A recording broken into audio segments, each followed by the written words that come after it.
Spot ലൈവിലേക്ക് വീണ്ടും. കർണാടക ധർമ്മസ്ഥലയിലെ കൂട്ടക്കൊലപാതക പരമ്പരയിൽ കോടതി ഇടപെട്ടിട്ടും എന്തുകൊണ്ടാണ് പോലീസിന്റെ നടപടി വൈകുന്നത്? കേസിൽ വെളിപ്പെടുത്തൽ നടത്തിയ ശുചീകരണ തൊഴിലാളിക്ക് സുരക്ഷ നൽകാൻ പോലും പോലീസ് ഇതുവരെയും തയ്യാറായിട്ടില്ല. അതായത് കോടതിയുടെ ഉത്തരവിന് പോലീസ് പുല്ലുവില കൽപ്പിക്കുന്നു എന്നർത്ഥം. സംഭവത്തിൽ വിശദമായ അന്വേഷണം നടത്തണമെന്ന കോടതി നിർദ്ദേശവും നടപ്പിലായിട്ടില്ല. മൃതദേഹങ്ങൾ കുഴിച്ചുമൂടിയെന്ന് വെളിപ്പെടുത്തിയ സ്ഥലത്ത് പരിശോധന വൈകുന്നത് ദുരൂഹത വർദ്ധിപ്പിക്കുകയാണ്. കെ വി ബൈജു ചേരുന്നുണ്ട് വിവരങ്ങളുമായി. ബൈജു, ഈ സംഭവം ഇന്നലെ ന്യൂസ് 18 ഈ സ്പോട്ട് ലൈവിൽ തന്നെയാണ് കെ വി ബൈജു വിവരം പുറത്തുവിട്ടത്. അതായത് ശുചീകരണ തൊഴിലാളിയെ ഈ സംഭവ സ്ഥലത്ത്, അതായത് മൃതദേഹങ്ങൾ കുഴിച്ചു മൂടിയെന്ന് പറയുന്ന സ്ഥലത്തെത്തിച്ച് തെളിവെടുപ്പ് നടത്തുമെന്ന് ഇന്നലെ വൈകിട്ട് വരെയും കാത്തിരുന്നു. അഭിഭാഷകരുടെ സാന്നിധ്യത്തിൽ ഈ ശുചീകരണ തൊഴിലാളിയും സ്ഥലത്തെത്തി. പക്ഷേ പോലീസ് തെളിവെടുപ്പ് നടത്താൻ തയ്യാറായില്ല. തിരികെ മടങ്ങിപ്പോകുന്ന സാഹചര്യമുണ്ടായി. അതുമാത്രമല്ല, വലിയ ഉന്നത സ്വാധീനമുള്ള ചിലരാണ് ഈ കൂട്ടക്കൊലപാതകത്തിന്, ഈ കൂട്ടക്കൊലപാതക പരമ്പരയ്ക്ക് പിന്നിലെന്ന് വ്യക്തമായിട്ടും തനിക്ക് പോലീസിൽ നിന്നും, പോലീസിൻ്റെ ഭാഗത്തു നിന്ന് സുരക്ഷ വേണമെന്നാവശ്യപ്പെട്ട് ഈ ശുചീകരണ തൊഴിലാളി കോടതിയെ സമീപിക്കുന്നു. കോടതി അതിന് ഉത്തരവിടുന്നു. പക്ഷേ കോടതിയുടെ ഉത്തരവിന് പുല്ലുവില കൽപ്പിക്കുന്ന രീതിയിൽ അദ്ദേഹത്തിന്, ആ ശുചീകരണ തൊഴിലാളിക്ക്, ഈ വെളിപ്പെടുത്തൽ നടത്തിയ വ്യക്തിക്ക് സുരക്ഷ ഒരുക്കിയില്ലെന്ന് മാത്രമല്ല, മറ്റ് നടപടികൾ പോലും വൈകുന്നു. എന്താണ് കാരണം?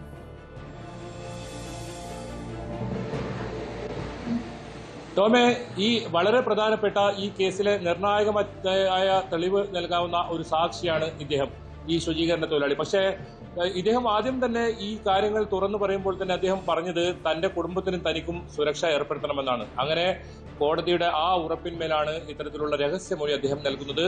ഈ കേസുമായി ബന്ധപ്പെട്ട തനിക്കറിയാവുന്ന കാര്യങ്ങൾ, അതായത് ഇതിൽ ആരൊക്കെ ഉൾപ്പെട്ടിട്ടുണ്ട്, എവിടെയൊക്കെയാണ് മൃതദേഹങ്ങൾ കുഴിച്ചിട്ടുള്ളത്, ഒരു പക്ഷേ നമ്മളൊക്കെ റിപ്പോർട്ട് ചെയ്യുന്നതിനപ്പുറം വലിയ രഹസ്യങ്ങൾ അത് അദ്ദേഹം ഈ മജിസ്ട്രേറ്റ് മുന്നിൽ ഇത്തരത്തിൽ രഹസ്യമൊഴിയായി നൽകിയിട്ടുണ്ട്. അപ്പോൾ അതുകൊണ്ട് തന്നെയാണ് പോലീസിന് ഇത്തരം നിർദ്ദേശം നൽകിയത്. ഇദ്ദേഹത്തിന് ജീവൻ അപായപ്പെടാൻ സാധ്യതയുണ്ട്, അതുകൊണ്ട് സുരക്ഷ നൽകണമെന്ന്. ഈ സമയം വരെയും ഈ പോലീസ് അതിന് തയ്യാറായിട്ടില്ല. ഇതിൽ പോലീസ് പറയുന്നത് വിചിത്രവാദമാണ്. അതായത് ഈ ശുചീകരണ തൊഴിലാളിയെ കണ്ടെത്താൻ സാധിക്കുന്നില്ല, അദ്ദേഹം എവിടെയാണുള്ളതെന്ന് അറിയുന്നില്ല എന്നാണ് പോലീസ് നൽകുന്ന വിശദീകരണം ഇതിനായി. പക്ഷേ ഇന്നലെ ടോം സൂചിപ്പിച്ചത് തന്നെ, നമ്മൾ സ്പോട്ട് ലൈവിലാണ് ഇക്കാര്യം വലിയ തോതിൽ വിഷയം ചർച്ച ചെയ്തത്. 3 മണിക്ക് നമ്മൾ പറഞ്ഞ അതേ വാർത്ത റിപ്പോർട്ട് ചെയ്ത അതേ പ്രകാരം ശുചീകരണ തൊഴിലാളി അവിടെ എത്തി, അഭിഭാഷകരുമായിട്ട് എത്തി. പക്ഷേ ഇത് തെളിവെടുപ്പ് നടത്താനായുള്ള ഉദ്യോഗസ്ഥർ, പോലീസ് ഉൾപ്പെടെയുള്ള ഉദ്യോഗസ്ഥർ ആരും തന്നെ എത്തിയില്ല. അങ്ങനെ തെളിവെടുപ്പ് നടക്കാതെ 1 മണിക്കൂർ കൊണ്ട് ഇവർ അവിടുന്ന് തിരിച്ചു പോകേണ്ട ഒരവസ്ഥയാണുള്ളത്. ഇപ്പോഴും എന്നാണ് ഈ ശുചീകരണ തൊഴിലാളി വെളിപ്പെടുത്തിയ സ്ഥലത്ത് കുഴിച്ച് പരിശോധന നടത്തുക? അതിലൊരു വ്യക്തത ഇതുവരെ വന്നിട്ടില്ല. പക്ഷെ പോലീസ് പറയുന്നത് അവിടെ പരിശോധന നടത്തും, കൃത്യമായ സമയത്ത്, ഏത് സമയത്താണോ അന്വേഷണം നടന്നുകൊണ്ടിരിക്കുകയാണ് ആ സമയത്ത് അവിടെ പരിശോധന നടത്തുവാണ് ഇപ്പോഴും പറയുന്നത്. എന്തായാലും ടോം സൂചിപ്പിച്ചതുപോലെ തന്നെ ഇതിൽ ഒരുപാട് ദുരൂഹതകൾ ഇപ്പോഴും ബാക്കിയുണ്ട്. അതൊക്കെ പുറത്തു വരേണ്ടതുണ്ട്. അതിൽ ഏറ്റവും പ്രധാനമാണ് ഈ ശുചീകരണ തൊഴിലാളിയുടെ ജീവൻ അത് സുരക്ഷിതമായിരിക്കണമെന്നത്. കാരണം ഒരുപാട് അമ്മമാരുടെ, ഒരുപാട് സഹോദരിമാരുടെ ഒക്കെ കണ്ണുനീരാണ്. ആ കണ്ണുനീരിനൊക്കെ ഫലം കാണണമെങ്കിൽ ഇവിടെ ഈ പരിശോധന നടന്നതിൽ ഇത് പറയുമ്പോൾ എടുത്തു പറയേണ്ടത് 2003 ഇത്തരത്തിൽ കാണാതായ അനന്യ ഭട്ടുമായി ബന്ധപ്പെട്ട കേസ് കഴിഞ്ഞ ദിവസം നമ്മൾ റിപ്പോർട്ട് ചെയ്തതാണ്. അതിൽ പോലീസ് അന്വേഷണം ആരംഭിച്ചിരിക്കുന്നു. ഈ അനന്യ ഭട്ടിന്റെ അമ്മ ഈ നൽകിയ പരാതി, അതിൽ പ്രത്യേകിച്ച് പറയുന്നുണ്ട്, ഈ ശുചീകരണ തൊഴിലാളി കുഴിച്ചിട്ട സ്ഥലത്ത് തന്റെ മകളുടെ മൃതദേഹം ഉണ്ടാവും, ആ മകളുടെ ഒരു അസ്ഥിയെങ്കിലും എടുത്ത് എനിക്ക് അന്ത്യകർമ്മങ്ങൾ ചെയ്യാൻ. ഇതാണ് ആ പരാതിയിൽ പോലും ആ അമ്മ എഴുതിയിട്ടുള്ളത്. അതുകൊണ്ട് തന്നെ വളരെ നിർണായകമാണ് ഇവിടെ കുഴിച്ച് പരിശോധിക്കുക എന്നത്. ഈ കേസിൽ ഏറ്റവും നിർണായകം ഇവിടെ കുഴിച്ച് പരിശോധിക്കുക. അതായത് ഇനി എന്നാണ്, ഒരുപക്ഷെ തെളിവുകളൊക്കെ നഷ്ടപ്പെടാനുള്ള ഒരു സാധ്യതയൊക്കെ ഈ കാര്യത്തിലുണ്ട്. എന്തായാലും ഈ ആക്ഷൻ കമ്മിറ്റി വലിയ തോതിൽ ഇവിടെ ഉണ്ട്. അതുകൊണ്ട് തന്നെ ഈ പ്രദേശം ആക്ഷൻ കമ്മിറ്റിയുടെ നിരീക്ഷണത്തിലാണ്. അവർക്ക് അതുകൂടി ചെയ്യേണ്ട ഒരു സാഹചര്യമാണ്. ആരെങ്കിലും തെളിവ് നശിപ്പിക്കാൻ ഇവിടെ എത്തി, കാരണം ഒരു പ്രദേശത്ത്, ആകെയുള്ള ഒരു പ്രദേശത്താണ് ഇത്രയും 100ഓളം മൃതദേഹങ്ങൾ കുഴിച്ചിടുകയും അതുപോലെ തന്നെ ഡീസൽ ഒഴിച്ച് കത്തിക്കുകയൊക്കെ ചെയ്യും. അതിൽ തെളിവുകൾ എടുക്കുക വളരെ പ്രധാനമാണ്. നമുക്കിപ്പോൾ ഈ ഇവർ ആക്ഷൻ കമ്മിറ്റിക്ക് മുന്നിലുള്ളത് DNA പരിശോധന നടത്താൻ പരാതിക്കാരുണ്ട്.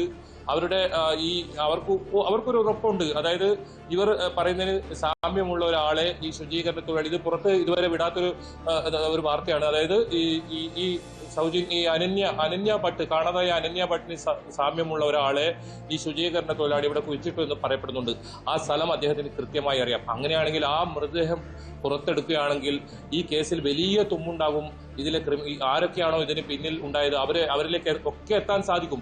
കൃത്യമായി ഇയാൾക്കറിയാം ആരാണെന്നുള്ളത്, അത് രഹസ്യമൊഴിയായി നൽകി കഴിഞ്ഞു. ഇനി ഈ തെളിവുകൾ കൂടി ശേഖരിക്കുകയും അത് DNA ഉൾപ്പെടെയുള്ള പരിശോധന നടത്തിയാൽ വളരെ പെട്ടെന്ന് തന്നെ ഈ പ്രതികളിലേക്ക് എത്താൻ സാധിക്കും. പക്ഷെ പോലീസിന്റെ ഭാഗത്ത് നിന്നും എവിടെയാണ് ഇതിലൊരു മെല്ലെ പോക്ക് എന്നതാണ് ഏറ്റവും പ്രധാനം. കാരണം ഈ സ്വാധീനം ഉള്ള വ്യക്തികൾ ഇതിൽ ഉൾപ്പെട്ടിട്ടുണ്ട്.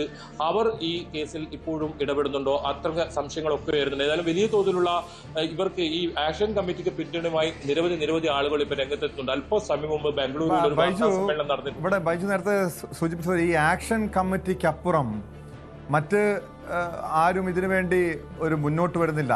ന്യൂസ് 18 നമ്മളാണ് ആദ്യം ഈ വാർത്ത പുറത്തുവിടുന്നത്, പുറം ലോകത്തെ അറിയിക്കുന്നത്. പക്ഷേ കർണാടകയിലെ മാധ്യമങ്ങൾ പോലും ഇത് റിപ്പോർട്ട് ചെയ്യാൻ തയ്യാറാകാത്തൊരു സംഭവം. അതിനുശേഷം മറ്റു മാധ്യമങ്ങൾ ഈ കേസ് ഏറ്റെടുത്തു, വാർത്ത നൽകി. പക്ഷേ ഈ ആക്ഷൻ കമ്മിറ്റിക്ക് അപ്പുറം എന്തുകൊണ്ടാണ് അവിടുത്തെ രാഷ്ട്രീയ കക്ഷികൾ പോലും ഈ സംഭവം ഏറ്റെടുക്കാത്തത്? സാധാരണഗതിയിൽ ഒന്നോ രണ്ടോ ഒറ്റപ്പെട്ട സംഭവങ്ങൾ ഉണ്ടാകുമ്പോൾ പോലും വലിയ പ്രതിഷേധം ഉയരേണ്ടതാണ്. ഇവിടെ കൂട്ടക്കൊലപാതകം, 100-ലധികം പെൺകുട്ടികളും യുവതികളും ബലാത്സംഗത്തിനിരയായി കൊല്ലപ്പെട്ട അവരെ കുഴിച്ചു മൂടിയിട്ടും അതിന് വെളിപ്പെടുത്തൽ നടത്തിയിട്ടും എന്തുകൊണ്ടാണ് ഒരു രാഷ്ട്രീയ നേതാവ് പോലും ഈ വിഷയത്തിൽ ഇടപെടാത്തത്? ആരെങ്കിലും ഭയന്നിട്ടാണോ? അതല്ലെങ്കിൽ ഏതെങ്കിലും ഉന്നതരുടെ സ്വാധീനം ഇതിന് പിന്നിലുണ്ടോ?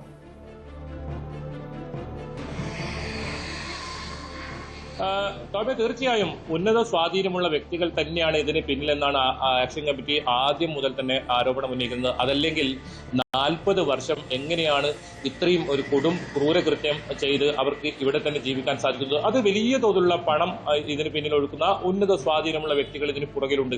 അതൊക്കെ കണ്ടെത്തണമെങ്കിൽ നിർണായകമായ തെളിവാണ് ഇപ്പോൾ ശുചീകരണ തൊഴിലാളി നൽകിയിരിക്കുന്ന ആ മൊഴി.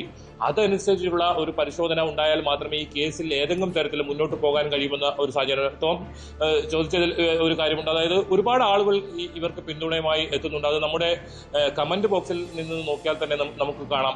ഇപ്പോൾ ഏറ്റവും പ്രധാനപ്പെട്ട ഒരു കാര്യം, കഴിഞ്ഞ ദിവസങ്ങളിലായി ന്യൂസ് 18 നമ്മുടെ സഹോദര സ്ഥാപനമായ ന്യൂസ് 18 കന്നഡ ഈ വിഷയം ശക്തമായി ഉന്നയിച്ചുകൊണ്ട് മുന്നോട്ട് വരുന്ന കാഴ്ചയാണ് കാണാൻ സാധിക്കുന്നത്. അതിനൊപ്പം ഒരു ദേശീയ ചാനലും ഇതിൽ ശക്തമായി മുന്നോട്ട് വരുന്നുണ്ട്. ഏതായാലും ഇപ്പോൾ കൂടുതൽ ആളുകൾ ഇതിൽ പ്രതികരിക്കുന്നുണ്ട് എന്ന് തന്നെയാണ് ഏറെ ആശ്വാസം. ഒരുപക്ഷെ നമ്മൾ ഒറ്റപ്പെട്ട ശബ്ദമായി തുടങ്ങിയ ഒരു സംഭവമാണ് ഇത്. പുറം ലോകം അറിയുന്നത് ന്യൂസ് 18ലൂടെയാണ്. ഇപ്പോൾ കൂടുതൽ ആളുകൾ ഇവർക്ക് പിന്തുണയുമായി എത്തുന്നത് തന്നെയാണ് ഇതിൽ ഏറ്റവും പ്രധാനം. അതുകൊണ്ട് തന്നെ പോലീസ് വലിയ സമ്മർദ്ദത്തിലാണ് ഈ കാര്യത്തിലുള്ളത്. പോലീസിന് ഏതെങ്കിലും തരത്തിൽ ഈ ശുചീകരണ തൊഴിലാളിയെ ചൂണ്ടിക്കാണിക്കുന്ന സ്ഥലം അത് കുറിച്ച് പരിശോധിക്കാൻ ഇന്നല്ലെങ്കിൽ നാളെ അതൊരിക്കലും പോലീസിന് അവഗണിക്കാൻ കഴിയില്ല. കാരണം കോടതി തന്നെ നിർദ്ദേശം നൽകിയിട്ടുണ്ട്. ഇദ്ദേഹത്തിന്റെ മൊഴി പ്രകാരം വിശദമായ അന്വേഷണം നടത്തണമെന്നാണ്